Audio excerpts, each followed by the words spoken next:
What I recommend people do is rather than storing things just on your local computer, whether you're saving it to your desktop or your documents folder, use there's different syncing services out there, but Apple has My Files. We've got OneDrive, whether for business or SharePoint on the Windows side.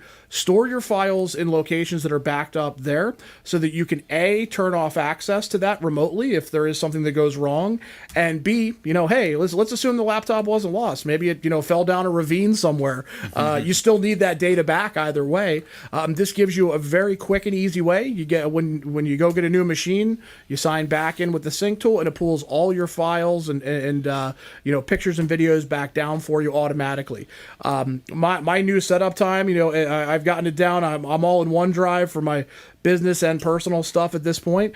And, when I get a new machine, it takes me about, 30 minutes realistically to get signed in and set up. And it takes a little time for everything to download or to sync, but you'll have it all there.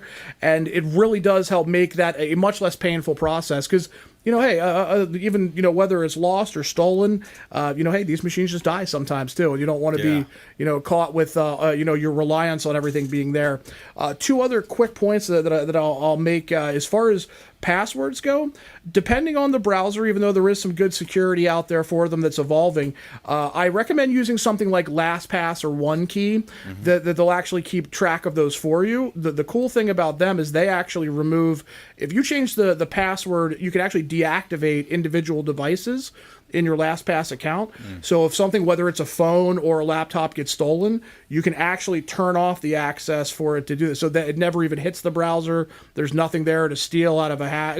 So if a sophisticated hacker gets a hold of it, there's nothing there for them to take, which is pretty cool. That's great. And the second one, let's say you're dealing with, you've got some really high priority data for some reason that you're, keeping on your laptop and you're really worried about it. If you need to know where that device is, there's a service called LoJack for laptops that is really cool.